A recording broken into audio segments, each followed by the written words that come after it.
আল্লাহ তাআলা কিয়ামতের কঠিন ময়দানে যেদিন স্বামী স্ত্রীকে চিনবে না, স্ত্রী স্বামীকে দেখে পালিয়ে যাবে, বন্ধু বন্ধুরে চিনবে না, পীর সাহেব মুরিদরে চিনবে না, মুরিদ পীর সাহেবরে চিনবে না, দলের কর্মী তার নেতারে চিনবে না, নেতা তার কর্মীরে চিনবে না, বন্ধু বন্ধুরে দেখে পালাবে। এই কঠিন মুহূর্তে সূর্যটা মাথার কাছে চলে আসবে, জমিনটা তামার জমিন হবে, আজকের জমিনের মতো নয়। মানুষ ঘর্মাক্ত, ক্লান্ত, শ্রান্ত মাথার মগজগুলো কানের ছিদ্র আর নাকের ছিদ্র দিয়ে বেয়ে বেয়ে পড়বে। বিশ্বনবী ফরমান, কিয়ামতের ওই কঠিন ময়দানে 7 শ্রেণীর ব্যক্তিকে রব্বুল আলামিন তার আরশের নিচে ছায়া দিবেন। তার মধ্যে প্রথম শ্রেণীর ব্যক্তি হলো ইমামুন আদিল, যে ইনসাফের সাথে বিচার করে, যে জাস্টিস সমাজে সার্ভ করে, যে সুশাসন নিশ্চিত করে, ওই ইমামুন আদিল। আদিল শব্দটা বুঝছেন না? ইন্নাল্লাহা ইয়া'মুরু বিল আদল, পাইছেন? আদিল। 7 শ্রেণীর ব্যক্তিকে আল্লাহ তাআলা সুশীতল আরশের নিচে ছায়া দিবেন, যেদিন তার দেয়া ছায়া ছাড়া কোনো ছায়া থাকবে না। এর প্রথম হচ্ছে ইমামুন আদিল, ন্যায়পরায়ণ শাসক। চিল্লায় বলেন সুবহানাল্লাহ। আবার বিশ্বনবী বললেন, ইন্নাল মুকসিতিনা ইনদাল্লাহি আলা মানাবিরা মিন নূর আন ইয়ামিনির রহমান। কিয়ামতের দিন যারা ন্যায়পরায়ণ হিসেবে আল্লাহর সামনে দাঁড়াবে, কিয়ামতের দিন রব্বুল আলামিন তার আরশের ডান দিকে ওই ন্যায়পরায়ণ লোকদের জন্য আরশের ডান দিকে একটা নূরের মিম্বারে তাদেরকে বসার সুযোগ করে দিবে। আল্লাহর আরশের ডান দিকে ন্যায়পরায়ণ লোকদের জন্য আল্লাহ তাআলা নূরের মিম্বার বানাবে। 4টে কেন কথা মনে করেছেন? আল আদাল, জাস্টিস, ইন্নাল্লাহা ইয়া'মুরু বিল আদল। আল্লাহ তাআলা এই আদালতের নির্দেশনা দেন, সুবিচার, সুশাসন। প্রিয় ভাইরা, এটা আমরা বাংলাদেশে চাই কি চাই না? এই যে অরাজকতা, এই যে অন্যায়, এই যে জুলুম, এই যে ইনকনসিস্টেন্সি সমাজের অসঙ্গতির প্রধান কারণ জাস্টিস নাই, সুবিচার নাই, সুশাসন নাই।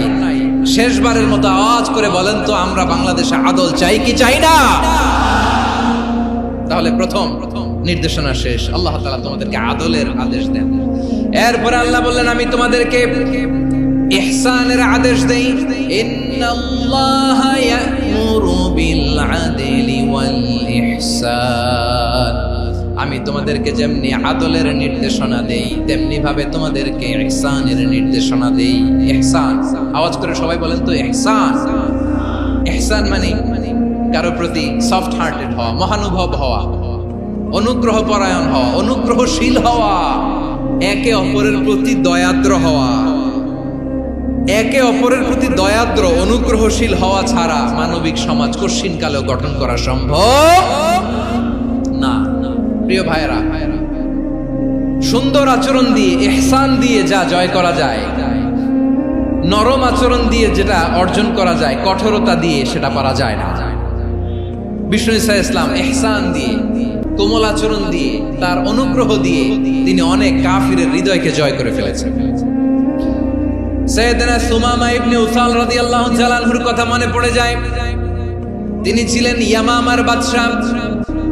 মদিনাতে বিশ্বনবীকে হত্যা করার নিয়তে এসেছিলেন। গোপনে গোপনে বিশ্বনবীকে হত্যা করে আবার ইয়ামামাতে তিনি ফিরে যাবেন। কিন্তু কি অবাক করা কাণ্ড, হত্যা করতে পারে নাই, সাহাবাদের হাতে তিনি ধরা পড়ে গেলেন।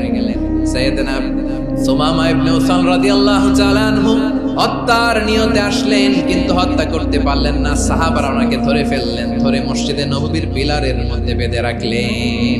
সুমামা ইবনে উসাল, সিরাত থেকে শোনাচ্ছি, রাদিয়াল্লাহু তাআলা আনহু ইয়ামামার অধিপতি ছিলেন। বিশ্বনবীকে হত্যার জন্য আসছেন, ধরা পড়ে গেছেন, এখন মসজিদে নববীতে বেঁধে রাখছেন। তার মানে বন্দী। এখন স্ট্যাটাস কি? বন্দী, ক্যাপ্টিভ। বিষ্ণু ঈসা ইসলাম সাহাবাদেরকে বললেন, তার খোঁজ খবর নিও, সুমামা ইবনে উসালের খোঁজ খবর নিও। সাহাবারা বলেন, ইয়া রাসূলুল্লাহ, আপনাকে হত্যা করতে এসেছে, তার তো কঠিন ক্যাপিটাল পানিশমেন্ট হওয়া দরকার, কঠিন শাস্তি হওয়া দরকার। বিশ্বনবী বললেন, না, আমি যেটা জানি তোমরা সেটা জানো না, তোমরা সুমামার সাথে ভালো আচরণ করো। বিশ্বনবী সুমামার কাছে গেলেন। প্রথম দিন যে তিনি কালেমার দাওয়াত দিলেন, ইমানের দাওয়াত দিলেন, ইসলামের দাওয়াত দিলেন, রিসালাতের দাওয়াত দিলেন, আখিরাতের দাওয়াত দিলেন। পরের দিন যে বিশ্বনবী সালাতের দাওয়াত দিলেন, যাকাতের দাওয়াত দিলেন, ইসলাম কি, কিভাবে, কেমন করে পালন করতে হয় চমৎকার আর্টিকুলেট করতে শুরু করলেন। তন্ময় হয়ে সুমামা ইবনে উসাল রাদিয়াল্লাহু তাআলা আনহু বিশ্বনবীর কথাগুলো শুনতে আরম্ভ করলো। একদিন নয়, 2 দিন নয়, টানা 3 দিন বিশ্বনবী সুমামার কাছে ইসলামকে প্রেজেন্ট করেছেন, উপস্থাপন করেছেন। আওয়াজ করে বলেন, কয় দিন? 3 দিন। 3 দিন মসজিদে নববীতে বাধা। আর সাহাবীদেরকে বললেন, তার খোঁজ খবর নিও, তোমরা যে রুটি বানাও এর মধ্যে সবচেয়ে ভালো আটার রুটিটা তারে দিও, সবচেয়ে রিফাইন্ড খেজুর, যেটা পিওর খেজুর, এটা তারে দিও। আর বিশ্বনবী নিজের উট থেকে দুধ দহন করে ওনার বাড়ির এক কর্মচারীকে বলেছেন, দুধ দহন করে সুমামার জন্য নিয়েছে। সুবহানাল্লাহ পড়বেন না? সবাই তো অবাক, ইয়ামামা থেকে আসছে নবীকে হত্যা করতে, বিশ্বনবী দেখে তারে জামাই আদর করে। একদিন নয়, 2 দিন নয়, টানা 3 দিন বিশ্বনবী এভাবে সুমামার কাছে যেয়ে যেয়ে ইসলামকে প্রেজেন্ট করতে আরম্ভ করলেন, ইসলামকে উপস্থাপন করতে শুরু করলেন। আর তাকে চমৎকার এন্টারটেইনমেন্ট, আপ্যায়ন দিতে আরম্ভ করলেন। টানা 3 দিন যখন ইসলামের দ্য বিউটিজ অফ ইসলাম, ইসলামের সুমহান বাণী, সৌন্দর্য তার কাছে উপস্থাপন শেষ, তাকে আপ্যায়ন শেষ, বিশ্বনবী বললেন সাহাবাদেরকে, যাও এবার সুমামার হাতের পায়ের রশি দুটো খুলে দাও। সাহাবারা তর্ক জুড়ে দিলেন, লা ইয়া রাসূলুল্লাহ, এমনটা করবেন না, তো ভয়ঙ্কর, ভয়ঙ্কর খুনি, কি জানি কি হয়ে যায়। বিশ্বনবী বললেন, না, তার হাতে পায়ের রশিগুলো খুলে দাও। সাহাবারা বিশ্বনবীর কথা মতো তার হাতে পায়ের রশিগুলো খুলে দিল। সুমামা মুহূর্তের মধ্যে মসজিদে নববী থেকে বের হয়, ইয়ামামায় ফিরে না যে মসজিদে নববীর পাশে একটা খেজুর বাগান ছিল, সেখানে চলে গেলেন। সেখানে একটা ছোট্ট কুয়া ছিল, কুয়ার পানি দিয়ে তিনি গোসল করলেন। সুবহানাল্লাহ পড়েন। কুয়ার পানি দিয়ে গোসল করে মসজিদে নববীর সামনে এসে বিশ্বনবী এবং সাহাবাদের সামনে দাঁড়িয়ে সাব্বাবা উঁচু করে বললেন, আশহাদু আল্লা ইলাহা ইল্লাল্লাহ ওয়া আশহাদু আন্না মুহাম্মাদান আবদুহু ওয়া রাসূলুহু। আমি সাক্ষ্য দিচ্ছি আল্লাহ ছাড়া কোনো ইলাহ নাই, আর মুহাম্মদ আল্লাহ তাআলার প্রেরিত বান্দা এবং রাসূল। প্রিয় ভাইয়েরা, ইহসান দিয়ে যা জয় করা যায়, কঠোরতা দিয়ে সেটা কঠিনকালেও জয় করা যায় না। আওয়াজ করে বলেন, ঠিক কি না? এবার সুমামা দাঁড়িয়ে বলে, ওগো নবী, আমি তো কালিমা পড়ে মুসলমান হয়ে গেলাম, এবার শোনেন, এই মুহূর্তের আগে আপনার চেহারার চাইতে নিকৃষ্ট কোনো চেহারা আমার কাছে ছিল না, কিন্তু শাহাদা পাঠ করার পরে আপনার চেহারার চাইতে উত্তম শ্রেষ্ঠ কোনো চেহারা আমার কাছে আর নাই। ও নবী, আজকের দিনের আগে ইসলাম ধর্মের চেয়ে নিকৃষ্ট অপছন্দনীয় কোনো ধর্ম আমার কাছে ছিল না, কিন্তু এই মুহূর্ত থেকে ইসলামের চেয়ে সেরা, শ্রেষ্ঠ, পছন্দনীয় কোনো ধর্ম আমার কাছে নাই। নবী গো, আজকের দিনের আগে মদিনার চাইতে অপছন্দনীয়, নিকৃষ্ট কোনো শহর আমার কাছে ছিল না, কিন্তু এই মুহূর্তের পর থেকে মদিনার চাইতে কোনো শ্রেষ্ঠ শহর আমার জানা নাই। সে ছিল গমের বড় ডিলার, গম বেচতো। কি বেচতো? তার গম কিনে মক্কার লোকেরা রুটি খাইতো। সে ঘোষণা দিল, আজকে থেকে মক্কাবাসীদের জন্য সব গম আমি হারাম করে দিলাম, মক্কাবাসী এখন না খেয়ে মরে। সুবহানাল্লাহ পড়বেন না?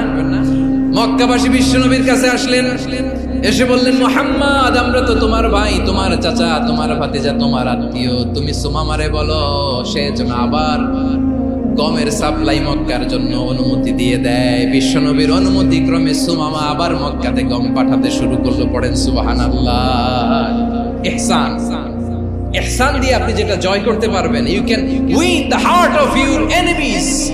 ইহসান দিয়ে আপনি আপনার শত্রুর হৃদয়কে জয় করতে পারবেন। এজন্য আল্লাহ বললেন, ওয়া আনফিকু ফি সাবিলিল্লাহি ওয়া লা তুলকু বিআইদিকুম ইলাত তাহলুকা ওয়া আহসিনু ইন্নাল্লাহা ইউহিব্বুল মুহসিনিন।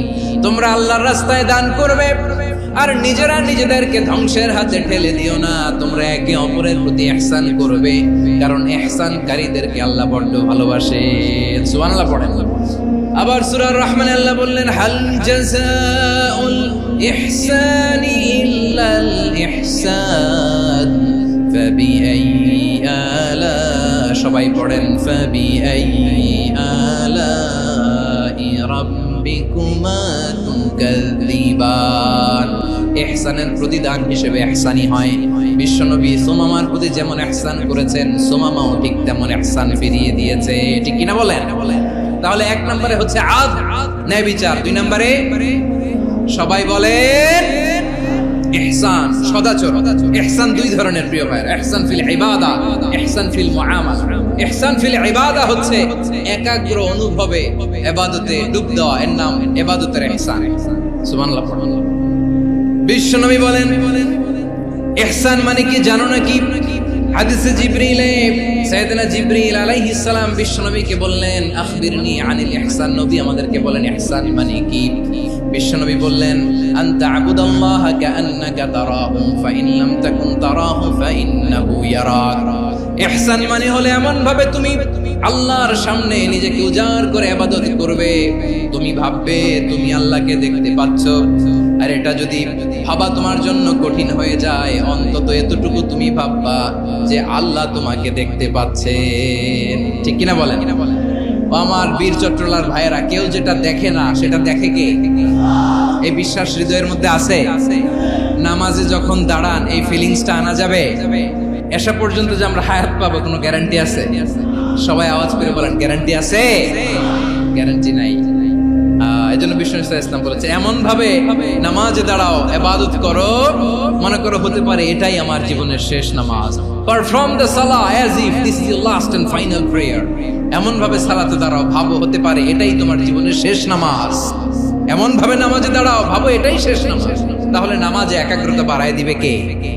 ফলে ইবাদতের ইহসান আমাদের অর্জিত হবে।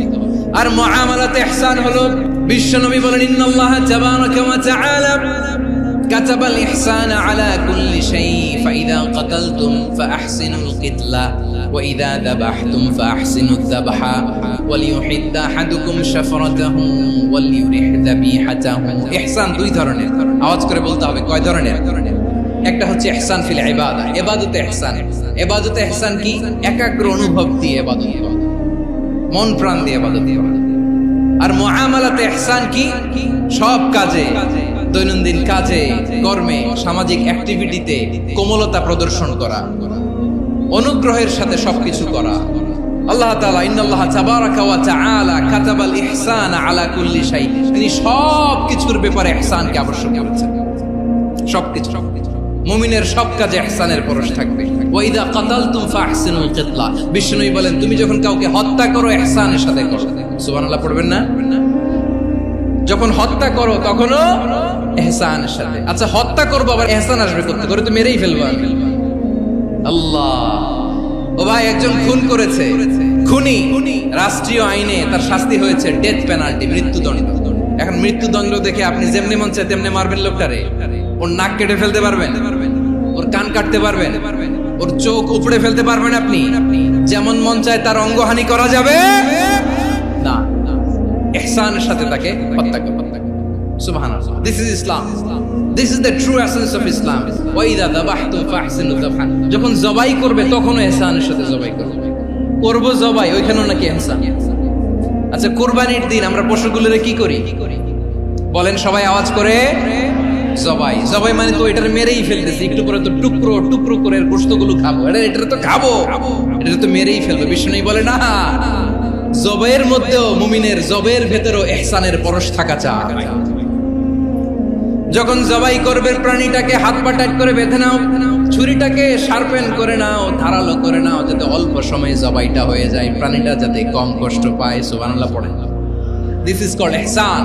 আল্লাহ তাআলা যেমনি আদলের আদেশ করেছেন, ন্যায় বিচার, জাস্টিস এনশিওর করতে বলেছেন, সমাজে ইহসানের ব্যবহার, ইহসানের অনুশীলন তিনি করতে বলেছেন। এজন্য মুমিনের প্রতিটি কাজে, আমার চট্টগ্রামের ভাইয়েরা আমার দিকে তাকান, খেয়াল করে শুনুন, মুমিন জীবনের প্রতিটি কাজে ইহসানের পরশ থাকা চাই। আমরা যেন আমাদের পরিবারের প্রতি ইহসান করি, আমরা যেন আমাদের কর্মচারীদের প্রতি ইহসান করি, আমরা যেন আমাদের কলিগদের প্রতি ইহসান করি, আমরা যেন আমাদের ভাইদের প্রতি ইহসান করি।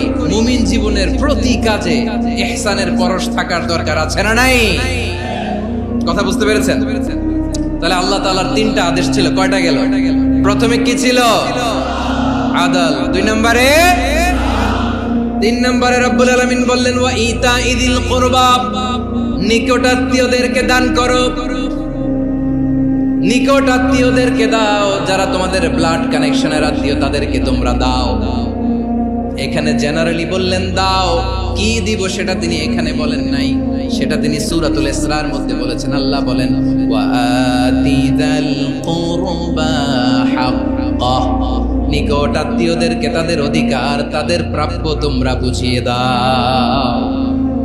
দেখেন, একটা শান্তির সমাজ, একটা সমৃদ্ধ সমাজ, একটা মানবিক সমাজ গঠনের জন্য আল্লাহ তাআলা বেশি না মাত্র তিনটা অর্ডার, তিনটা ভার্ডিক্ট তিনি জারি করেছেন। এক নাম্বার সুশাসন, ন্যায় বিচার। দুই নাম্বার ইহসান। তিন নাম্বার নিকটাত্মীয়, যারা কাছের, তোমার ভেরি ক্লোজ রিলেশনশিপে আছে, তাদেরকে দাও। দাও, দিলে বাড়িয়ে দেয় কে? অনেকে দিতে চায় না, কৃপণতা করে। দিলে বাড়ায় দেয় কে? ওমিয়া মদিনার মধ্যে সবচাইতে গরিব সাহাবী ছিল বেলাল রাদিয়াল্লাহু তাআলা আনহু। ওনার এন্টায়ার অ্যাসেট, সম্পদের পরিমাণ কতদূর জানেন? একটা লুঙ্গি। বেলাল রাদিয়াল্লাহু তাআলা আনহু, ওনার টোটাল ওয়েলথের এস্টিমেশন হচ্ছে মাত্র একটা লুঙ্গি। একটা লুঙ্গি, টোটাল ওয়েলথ এস্টিমেশন, টোটাল সম্পদের পরিমাণ বেলাল রাদিয়াল্লাহু তাআলা আনহুর কি ছিল? ওই বেলাল রাদিয়াল্লাহু তাআলা আনহুকে বিষ্ণু ইসলাম বলেছেন আনফিক ইয়া বেলাল, ও বেলাল তুমিও দাও। ওয়ালা তাখশা মিন যিল আরশি ইখলালা, আরশের অধিপতির তো কোনো ঘাটতি নাই, তুমি দিলে ওই আল্লাহ তোমারে বাড়ায় দিবে। এজন্য আমার প্রিয় ভাইয়েরা, দিলে কমে না, দিলে বাড়ে। অনেকে ধরে রাখে, নতুন কিছু নিতে পারে না, হাত দিয়ে যেটা ধরে রেখেছেন এটা দিয়ে দেন, বড় একটা ধরার সুযোগ পাবেন। জোরে বলেন ঠিক কিনা? রব্বুল আলামিন বললেন 3 নাম্বার আদেশ হলো তোমাদের প্রতি সমাজটারে কেমন করে মানবিক সমাজ, সুন্দর সমাজ গড়বা। 3 নাম্বার আদেশ হলো ওয়া আতিদাল কুরবা হাক্কা, নিকটাত্মীয়দেরকে তাদের প্রাপ্য বুঝিয়ে দাও। এই নিকটাত্মীয়দেরকে তাদের অধিকার বুঝিয়ে দেওয়া, প্রাপ্য বুঝিয়ে দেওয়াতে আমাদের গাফলতি আছে না নাই? অনেকে দেখবেন অনেক আল্লাহওয়ালা, তাহাজ্জুদ গুজার, সেজদা দিতে দিতে কপালে কালো দাগ ফেলে দিছে, সে তার বোনের হকটা আদায় করে নাই, আছে না নাই? অনেক বড় হাজী সাহেব, বিশাল লম্বা দাড়ি, ছেলেরে সব দিয়ে দিছে, মেয়েরে কিছু দেয় নাই, মেয়ের হক আদায় করে নাই, আছে না নাই? এই হাজী সাহেবেরা, এই আল্লাহওয়ালারা কিয়ামতের ময়দানে আটকে যাবে। আপনি অন্যের অধিকার নষ্ট করেছেন, তাদের রাইটস কে ভায়োলেট করেছেন। এজন্য আল্লাহ তাআলা বলেন, কারো অধিকার যদি কেউ নষ্ট করে, ওই সমাজটা মানবিক সমাজ কঠিনকালেও হতে পারে না।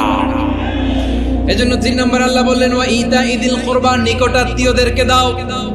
কি দিবা? তাদের অধিকার দিয়ে দাও।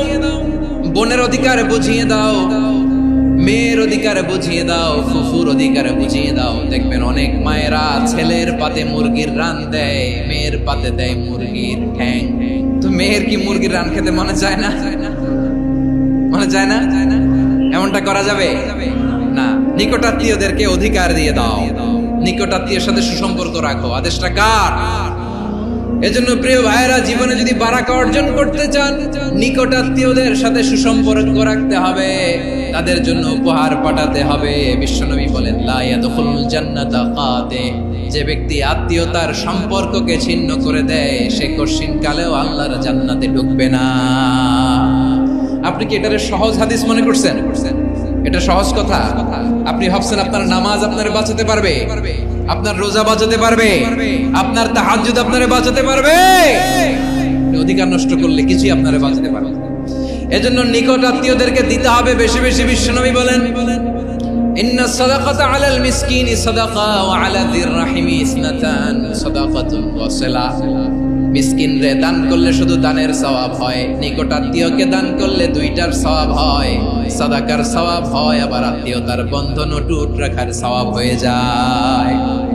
আবার বিশ্বনবী বললেন মান সাররাহু আইয়ুবসাতা লাহু ফি রিজকিহি ওয়া ইনসালাহু ফি আসারিহি ফালইয়াসিল রাহিমা। যে ব্যক্তি তার রিজিকের প্রশস্ততা চায় আর হায়াতে বরকত চায়, সে যেন তার আত্মীয়ের সাথে সুসম্পর্ক রাখে। আমার প্রিয় চট্টলার ভাইয়েরা, আমাদের রিজিক বাড়ুক, এটা আমরা চাই কি চাই না? সবাই চান? হ্যাঁ, আমাদের রিজিকে প্রশস্ততা আসুক, চাই কি চাই না? আমাদের হায়াতে বরকত আসুক, আমরা চাই কি চাই না? এই দুইটা যদি চান তাহলে নিকট আত্মীয়দের সাথে সুসম্পর্ক রাখবেন। পারবেন? তাহলে সমাজটারে মানবিক সমাজ বানায় দিবে কে? তিনটা আদেশ চলে গেল। 1 নম্বরে কি ছিল? 2 নম্বরে, 3 নম্বরে নিকট আত্মীয়দেরকে দান। আল্লাহ তাআলা তিনটা জিনিসের যেমনি আদেশ করেছেন, অনুরূপ ভাবে তিনটা বিষয় তিনি বারণ করেছেন, নিষেধ করেছেন। ওগুলোর কাছেও যাওয়া যাবে। রাব্বুল আলামিন বলেন, ওয়ায়ানহা আনিল ফাহশাই ওয়াল মুনকারি ওয়াল বাগি। আমি যেমনি তিনটি বিষয়ে আদেশ করলাম, অনুরূপ ভাবে তিনটি বিষয়ে বারণ করলাম, নিষেধ করলাম। আমার 1 নাম্বার নিষেধাজ্ঞা হলো অশ্লীলতার প্রতি। ফাহশা, ওয়ায়ানহা আনিল ফাহশা, আল্লাহ তাআলা অশ্লীলতাকে নিষেধ করেছেন। কোন জিনিসকে?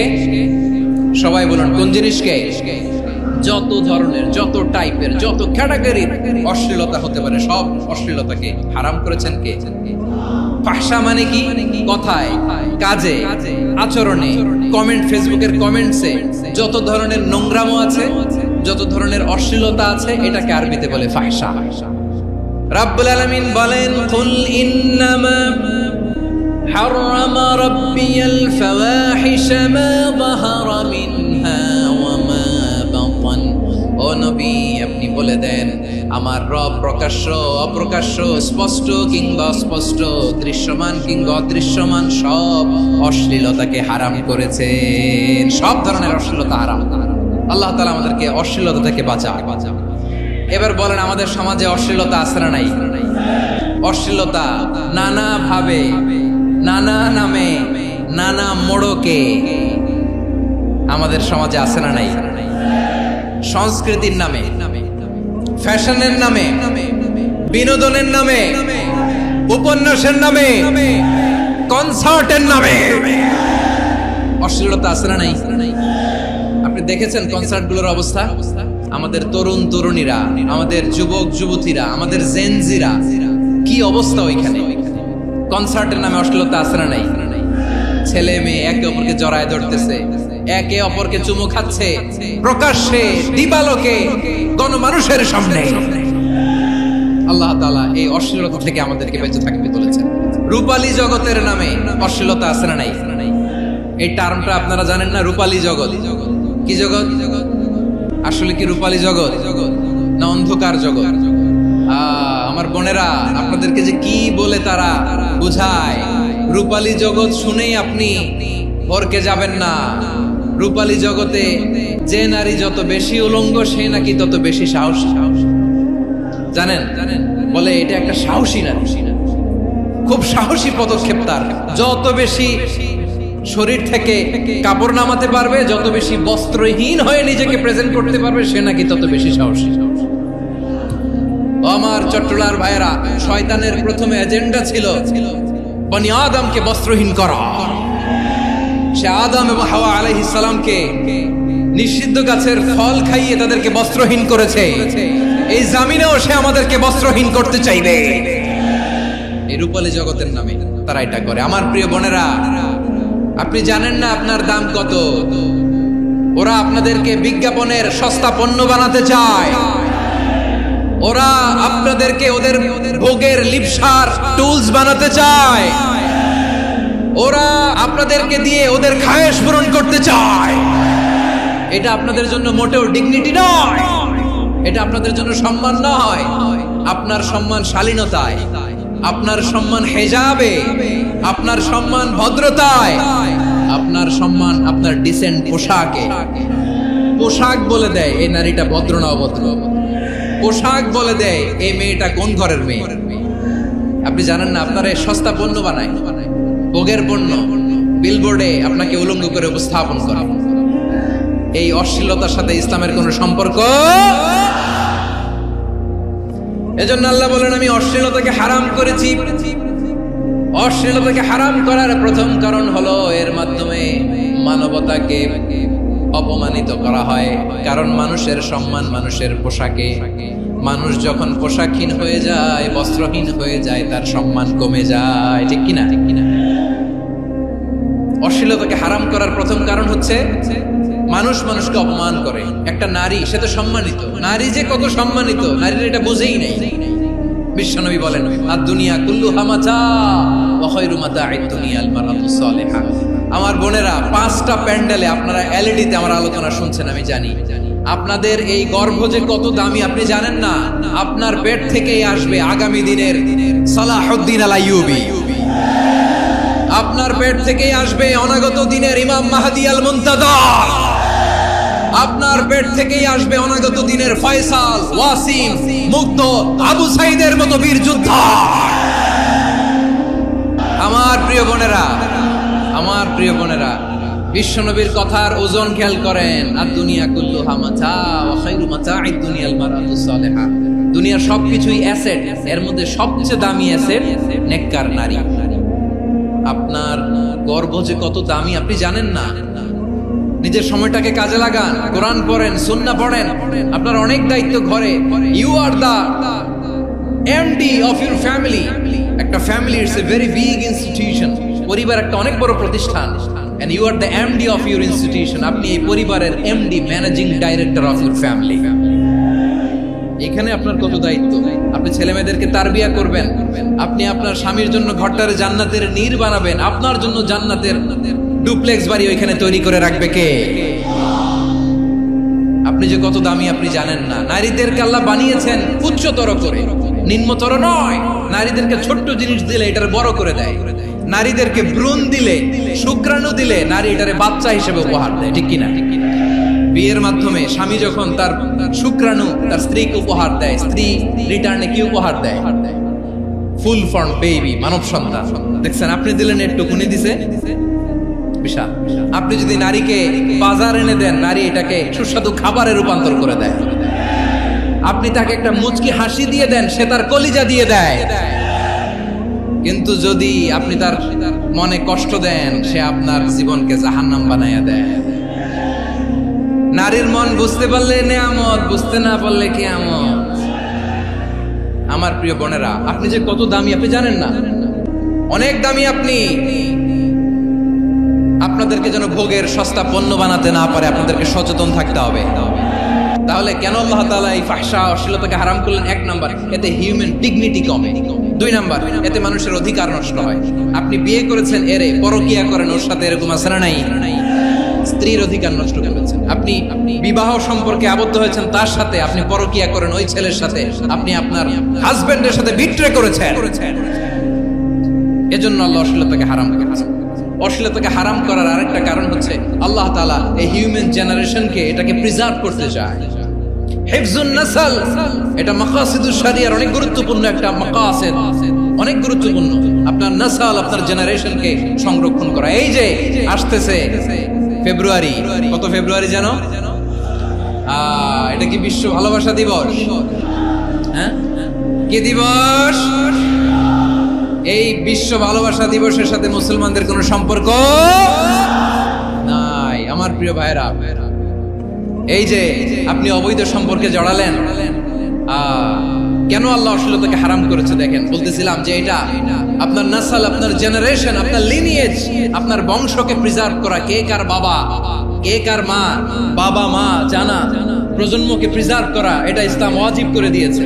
এই যে অবৈধ সম্পর্কের কারণে, বিশ্ব বেহায়া দিবসের কারণে, এগুলোর আউটকাম, আউটপুট হিসেবে মাঝে মাঝে এই ঢাকা মেডিকেলের ডাস্টবিনে নবজাতকের বাচ্চার কান্নার আওয়াজ শুনতে পাওয়া যায়। চট্টগ্রাম মেডিকেলের ডাস্টবিনে নবজাতকের কান্না শুনতে পাওয়া যায়।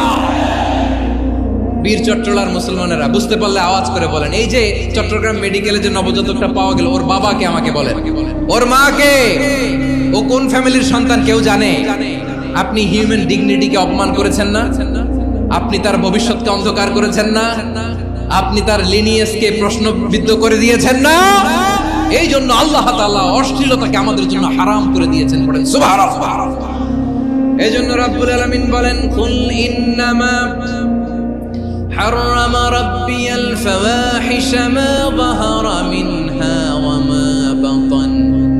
প্রকাশ্য অপ্রকাশ্য সব অশ্লীলতাকে হারাম ঘোষণা করে দিয়েছে কে?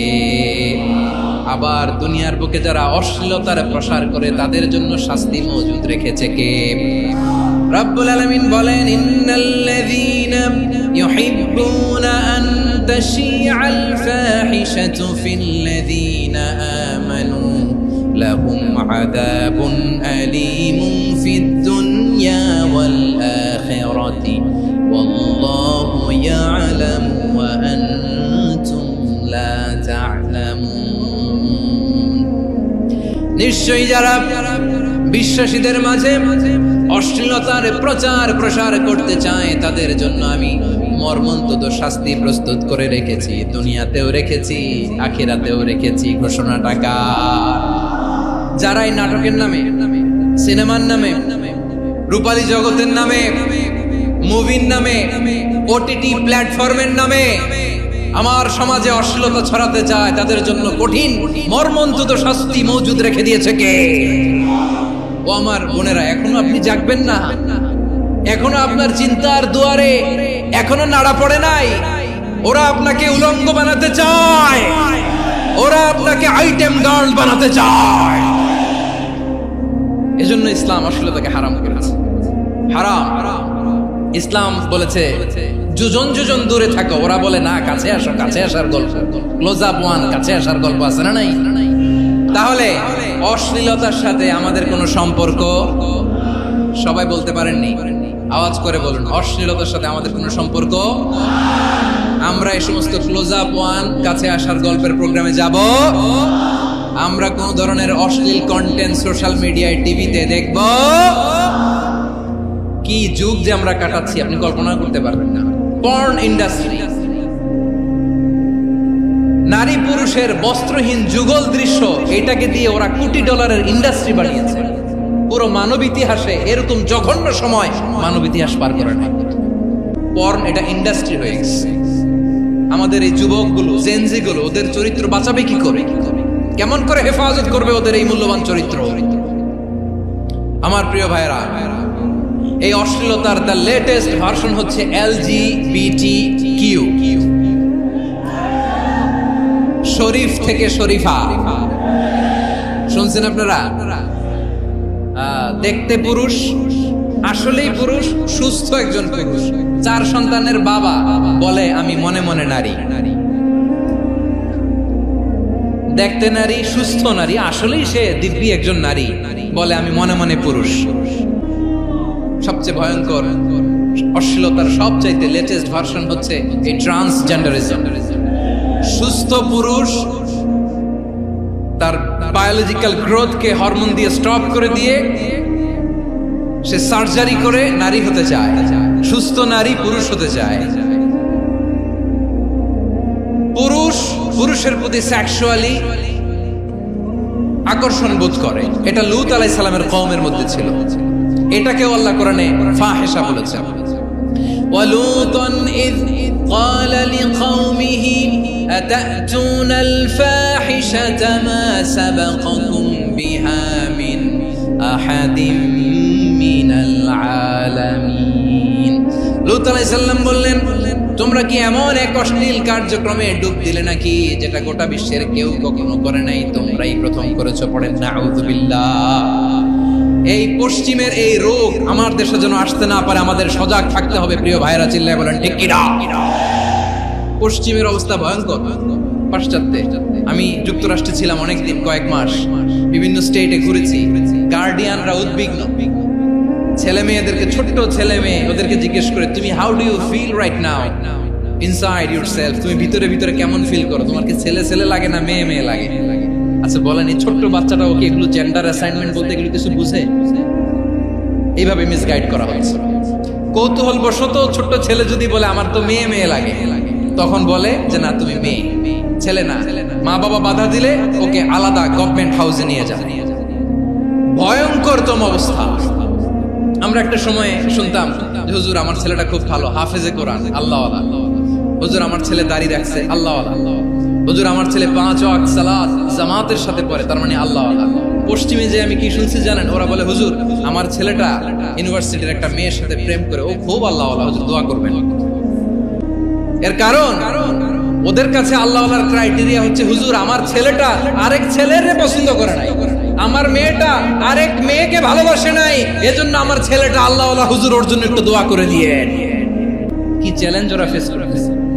ওনার ছেলে যে আরেক ছেলেরে বিয়ে করবে না, এটাতেই উনি খুশি যে আলহামদুলিল্লাহ আমার ছেলেটা একটা মেয়েরে ভালোবাসে, আমার মেয়েটা একটা ছেলেরে ভালোবাসে, মানে এটা খুব আল্লাহওয়ালা। নাউজুবিল্লাহ পড়তে পারলেন না? এজন্য অশ্লীলতার সাথে আমাদের কোনো সম্পর্ক। রব্বুল আলামিন বলেন ওয়ায়ানহা আনিল ফাহশাই ওয়াল মুনকারি ওয়াল বাগি, তিনটা জিনিসকে আমি নিষিদ্ধ করলাম। এক নাম্বার হলো ফাহশা, অশ্লীলতা। দুই নম্বরে হলো মুনকার, সমস্ত মন্দ কাজ। মুনকার মানে হচ্ছে যত মন্দ কাজ, খারাপ কাজ, বাজে কাজ, এটার বলে মুনকার। এটার কি বলে? আপনারা পড়ছেন না, তা'মুরুনা বিল মা'রুফি ওয়া তানহাউনা আনিল মুনকার। সৎ কাজের আদেশ, অসৎ কাজের নিষেধ। মুনকার, মুনকার হচ্ছে মানুষের স্বাভাবিক বিবেক বোধ যেটাকে খারাপ বলে, ওইটাই মুনকার। পৃথিবীর সব আসমানি গ্রন্থ যেটাকে খারাপ বলেছে, মানুষের স্বাভাবিক বিবেক বোধ যেটাকে খারাপ বলেছে, এগুলো সব মুনকার। যেমন ইফতিজিং, এটা কি ভালো না খারাপ? মজুদদারি, খাদ্যে ভেজাল দেওয়া, ওজনে কম দেওয়া, মাছে ফরমালিন মিশানো, চাঁদাবাজি, টেন্ডারবাজি, দখলবাজি, এগুলো আমাদের স্বাভাবিক বিবেকেই বলে এগুলো খারাপ, এগুলো হচ্ছে মুনকার। আল্লাহ তাআলা এই মুনকার থেকে আমাদেরকে বেঁচে থাকতে বলেন, আর শয়তান এই মুনকারের প্রতি আমাদেরকে উদ্বুদ্ধ করে। আল্লাহ তাআলা বললেন, ইয়া আইয়ুহাল্লাযীনা আমানু লা তাত্তাবিউ খুতুওয়াতিশ শাইতান ওয়া মান ইয়াত্তাবি' খুতুওয়াতিশ শাইতানি ফাইন্নাহু ইয়া'মুরু বিল ফাহশাই ওয়াল মুনকার। আল্লাহ বললেন, আমার গোলামেরা শোনো শোনো, ও আমার বিশ্বাসী বান্দারা খবরদার, তোমরা কশিনকালেও শয়তানের পদাঙ্ক অনুসরণ করবে না, কারণ শয়তান তোমাদেরকে অশ্লীলতা এবং মন্দ কাজের দিকে উদ্বুদ্ধ করে। আমাদের কাজ হচ্ছে শয়তান আমাদেরকে যেদিকে নিতে চায় আমরা তার উল্টা দিকে যাব। শয়তান এই মন্দ কাজকে আমাদের কাছে বিউটিফাই করে, চাকচিক্যময় করে আমাদের সামনে উপস্থাপন করে। এজন্য আল্লাহ বলেন মুনকারকে থামাতে হবে, মুনকার প্রতিরোধ করতে হবে। মুনকার প্রতিরোধের দায়িত্ব শুধু আমাদের নাকি? শুধু আপনার খতিব সাহেবের, ইমাম সাহেবের, নাকি মুসলিম উম্মার সবার? আওয়াজ করে বলুন, মুনকার অসৎ কাজ প্রতিরোধের দায়িত্ব কার? রাব্বুল আলামিন বলেন, কুনতুম খায়রা উম্মাতিন উখরিজাত লিন-নাসি তা'মুরুনা বিল মা'রুফি ওয়া তানহাউনা আনিল মুনকার। তোমাদেরকে শ্রেষ্ঠ জাতি করে জমিনের মধ্যে আবির্ভূত করা হয়েছে, যাতে করে তোমরা জমিনের ভেতরে সৎ কাজের আদেশ করতে পারো আর অসৎ কাজের নিষেধ করতে পারো। উম্মাহ, কুনতুম খায়রা, তাহলে গোটা উম্মার দায়িত্ব, এটা বুঝতে পারছেন তো? আচ্ছা, আরো নিচে আসেন। এরপরে আল্লাহ বললেন, শুধু উম্মাহ না, এই জমিনের রাজত্ব আমি যাদের হাতে দেই, এই জমিনের মালিক আমি যাদেরকে বানিয়ে দেই, যাদেরকে আমি সরকারের দায়িত্ব দেই, তাদেরকেও মুনকার প্রতিরোধের দায়িত্ব দিয়েছে কে? আল্লাহ বলেন, যারা ক্ষমতার মসনদে বসেছে যাদেরকে 4 দফা কর্মসূচি আমি আল্লাহ দিলাম। আওয়াজ করে বলেন, কয় দফা? আল্লাহ বলেন, আল্লাযীনা ইম্মাক্কান্নাহুম ফিল আরদি আকামুস সালাতা ওয়া আতাউজ যাকাতা ওয়া আমারু বিল মা'রুফি ওয়া নাহাউ আনিল মুনকার ওয়া লিল্লাহি আকিবাতুল উমুর। যারা এই জমিনের উত্তরাধিকার হয়েছে তারা 4 দফা কর্মসূচি নিয়ে সামনে আগাবা। সালাত কায়েম করবা, যাকাত আদায় করবা, সৎ কাজের আদেশ দিবা, অসৎ কাজ থেকে মুনকার প্রতিরোধ করবা। আদেশটা কার? আমার প্রিয় চট্টলার ভাইরা, পুরো উম্মার দায়িত্ব মুনকার প্রতিরোধ করা, সরকার প্রধানের দায়িত্ব মুনকার প্রতিরোধ করা। এরপর আল্লাহ বলেন, প্রতিটা ফ্যামিলির যিনি প্রধান, সিইও, বাবা, প্রত্যেক বাবারও দায়িত্ব এই মুনকার প্রতিরোধ করা। আওয়াজ করে বলেন ঠিক কি না?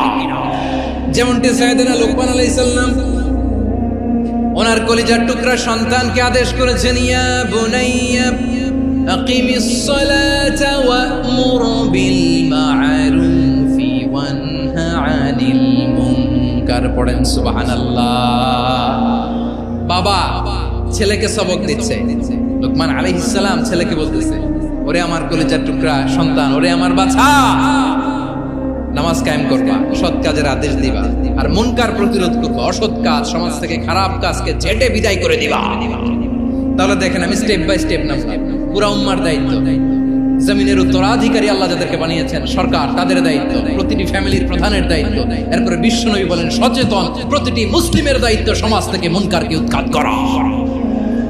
বিশ্বনবী বলেছেন মান রাআ মিনকুম মুনকারান ফালিয়ুগাইয়িরহু বিয়াদিহি ফাইন লাম ইয়াস্তাতি ফাবিলিসানিহি ওয়া ইন লাম ইয়াস্তাতি ফাবিকলবিহি ওয়া যালিকা আযআফুল ঈমান। সমাজে যে মুনকার দেখবে, খারাপ কাজ দেখবে, সে যেন হাত দিয়ে সেটাকে থামায়।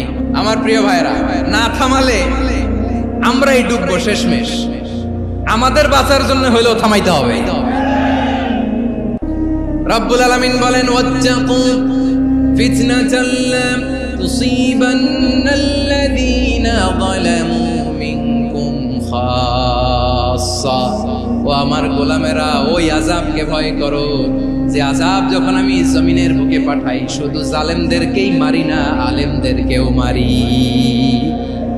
আযাব যখন আসে তখন শুধু জালিমই মরে না, আলেমও মরে। জানেন মুসা আলাইহিস সালামের পায়ে একবার লাল পিঁপড়া, তো উনি রেগে মেগে পাশি দেখে লাল পিঁপড়ার বাসা, পা দিয়ে ডলে মুছে সবগুলো পিঁপড়া মেরে ফেলছে।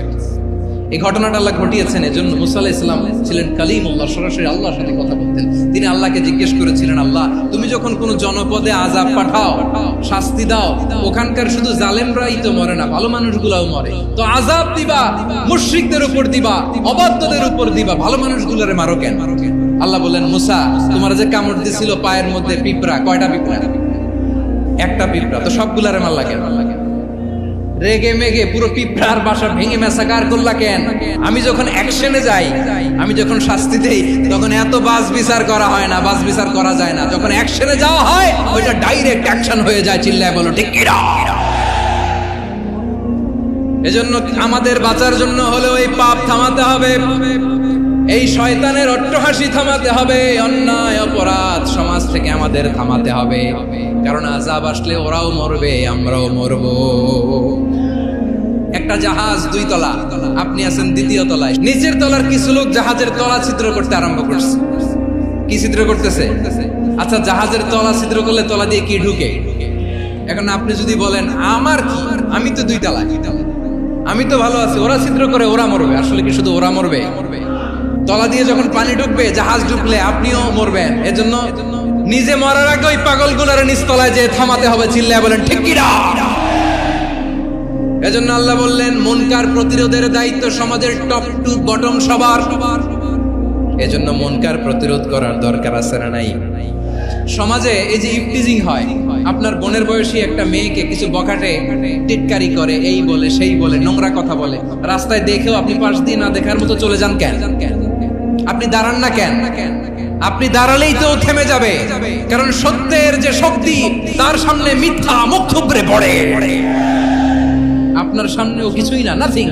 আপনি দাঁড়ান, ওকে প্রশ্ন করেন যে আমার বোনকে তুমি ডিস্টার্ব করো কেন? আপনাকে দেখে আরো 5 জন দাঁড়াবে, 5 জনকে দেখে আরো 10 জন দাঁড়াবে। আমাদের নীরবতা আর আমাদের নিশ্চুপ থাকাই জালিমদেরকে আরো শক্তিশালী জালিম বানিয়েছে। এজন্য মুনকার প্রতিরোধের দায়িত্ব আমাদের সবার। টেন্ডারবাজি, চাঁদাবাজি, দুর্নীতি, অপরাধ, দখলদারিত্ব, মজুদদারি, এগুলো সব কিছু একসাথে প্রতিরোধ করতে হবে। ঠিক কিনা বলেন? একটা মানবিক সমাজ যদি চাই, প্রতিরোধ করতে হবে। প্রিয় ভাইয়েরা, আল্লাহর শপথ নিয়ে বলি, এই নাসিহাত গুলো সবার জন্য, সব দলের জন্য, সব মতের মানুষের জন্য। আমরা কোনো দলের প্রতি মানুষকে ডাকি না, আমরা ডাকি ইসলামের দিকে। সব দলের, সব মতের, সব মানুষদেরকে আমরা আহ্বান জানাই, আসুন আমরা একটা সুন্দর সমাজ বিনির্মাণ করি। এই যে নতুন বাংলাদেশের এক সুযোগ এসেছে, আর জীবনে হয়তো আসবে না, সামনের 100 বছর এই সময় আসবে না। আসুন দেশটাকে আমরা সাজাই, আসুন আমরা দুর্নীতি বন্ধ করি, আসুন আমরা চাঁদাবাজি বন্ধ করি, আসুন আমরা দখলদারিত্ব বন্ধ করি, আসুন আমরা এক দল আরেক দলকে নিশ্চিহ্ন করার যে রাজনীতি, এটা বন্ধ করি। সব দলের প্রতি আমার আহ্বান, আমরা চাঁদাবাজ মুক্ত বাংলাদেশ চাই, জুলুম মুক্ত বাংলাদেশ চাই, ফ্যাসিজম মুক্ত বাংলাদেশ চাই, গুণ খুন খারাপি মুক্ত বাংলাদেশ চাই, আমরা নতুন ভোরের বাংলাদেশ চাই। ওই বাংলাদেশ পাওয়ার জন্য মুনকার প্রতিরোধে, অন্যায় প্রতিরোধে যদি বাঘের বাচ্চার মতো, আবু সাঈদের মতো দুই হাত উঁচু করে বুককে টান টান করে প্রসারিত করে দাঁড়াতে হয়, রাজি আছো মুসলমান? রাব্বুল আলামিন বলেন ওয়ায়ানহা আনিল ফাহশাই ওয়াল মুনকারি ওয়াল বাগি ইয়াইদুকুম লাআল্লাকুম তাযাক্কারুন। আল্লাহ বললেন আমি অশ্লীলতাকে নিষেধ করি, আমি সব ধরনের মন্দ কাজকে নিষিদ্ধ করি, সব শেষে আমি সীমা লঙ্ঘনকে তোমাদের জন্য নিষিদ্ধ করি। নিষিদ্ধ করেছেন কয়টা জিনিস? 1 নম্বরে অশ্লীলতা, 2 নম্বরে মুনকার তথা সব মন্দ কাজ, 3 নম্বরে আল বাগি সীমা লঙ্ঘন, ক্রসিং দ্য লিমিট। সীমা লঙ্ঘন করা ভালো না। We all should know our limits. চিল্লায় বলেন ঠিক কিনা? একই আয়াতে আল্লাহ বললেন قل إنما حرم ربي الفواحش ما ظهر منها وما بطن والإثم والبغي بغير الحق। অন্যায় ভাবে যে অবাধ্য হয়, যে সীমা লঙ্ঘন করে, তাদেরকেও আমি এটা হারাম করে দিলাম।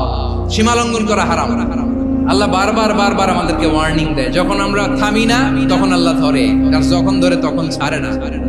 ধরে ধরে ধরে না, ধরলে আল্লাহ। ফেরাউনকে কিন্তু হুট করে ধরে নাই, আপনারা জানেন 9 বার ওয়ার্নিং দিয়েছে ফেরাউনকে। আল্লাহ তাআলা ওয়ার্নিং দিয়েছিল কয়বার? রাব্বুল আলামিন বলেন ওয়ালাকাদ আতাইনা মূসা 9 আয়াতিন বাইয়িনাত। 9টা মুআজিজা দেখিয়েছি। 1 2 3 বারবার এইভাবে রিমাইন্ডার, ওইভাবে রিমাইন্ডার, এইভাবে নসিহত, ওইভাবে দাওয়া। ফাকুলা লাহু কাওলান লাইকিনা, নরম করে বলো, সফট করে বলো, যত ওয়ে হতে পারে দাওয়া মেথডোলজি। মুসা আলাইহিস সালামের সব অ্যাপ্লাই শেষ। 10ম বারে যে আল্লাহ ধরছে, 10ম বারে যে ধরেছে। এজন্য আল্লাহ বলেন আমি সীমা লঙ্ঘনকে পছন্দ করি না। কোরআনের অন্য আয়াতে বাগীকে বলা হয়েছে আল ইতিদা। সীমা লঙ্ঘন যারা করে তাদেরকে আল্লাহ বলেছেন মুতাদিন। ওয়াকাতিলু ফি সাবিলিল্লাহিল্লাযীনা ইউকাতিলুনাকুম ওয়া লা তা'তাদু ইন্নাল্লাহা লা ইউহিব্বুল মুতাদিন। আমি সীমা লঙ্ঘনকারীদেরকে শীতকালেও পছন্দ করি না।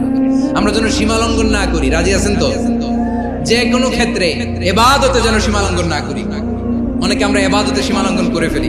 বিশ্বনবী সাল্লাল্লাহু আলাইহি ওয়াসাল্লাম যেটা শিখিয়েছেন এর বাইরে যে অতিরিক্ত বুজুর্গ হতে চায়, এরকম আছে না নাই? কোন ক্ষেত্রেই সীমা লঙ্ঘন করা যাবে, এমনকি যুদ্ধ ক্ষেত্রেও না। বিশ্বনবী সাল্লাল্লাহু আলাইহি ওয়াসাল্লাম বলেন খবরদার যুদ্ধ ক্ষেত্রেও সীমা লঙ্ঘন করো না। কি সুন্দর ইসলাম আমরা পেয়েছি। বিশ্বনবী বলেন খবরদার যুদ্ধের ময়দানে কোনো নারীর গায়ে হাত তোলো না, কোনো শিশুর গায়ে হাত তোলো না, কোনো গবাদি পশু হত্যা করো না, কোনো শস্য ক্ষেত্র ধ্বংস করো না, ইবাদতরত অন্য ধর্মের কোনো সন্ন্যাসীর গায়ে হাত তোলো না। বলেন সুবহানাল্লাহ। তাহলে আমরা সীমা লঙ্ঘন করতে পারবো। প্রিয় ভাইরা, একটা সুখী, সমৃদ্ধ, শান্তির সমাজ, মানবিক সমাজ যদি আমরা গঠন করতে চাই, আমাদের আল্লাহর দেয়া কয়টা আদেশ মানতে হবে বলেন দেখি? আর বেঁচে থাকতে হবে কয়টা জিনিস থেকে? আল্লাহর আদেশ কি? 1 নাম্বার আদাল, ন্যায়পরায়ণতা। আমরা সুবিচার, সুশাসন, ন্যায় বিচার চাই কি চাই না? 2 নম্বরে কি ছিল? মাশাআল্লাহ, আমরা যেন সবার প্রতি দয়া পরবশ হই, ইহসান করি। 3 নম্বরে কি ছিল? নিকটাত্মীয়দের দান করা, তাদের অধিকার প্রাপ্য গুছিয়ে দেওয়া। পাশাপাশি 3টা জিনিস থেকে আল্লাহ বারণ করেছেন, নিষেধ করেছেন। তার প্রথমটা ফাহশা, অশ্লীলতা। অশ্লীলতার সাথে আমাদের কোনো সম্পর্ক। 2 নম্বর নিষেধাজ্ঞা কি ছিল?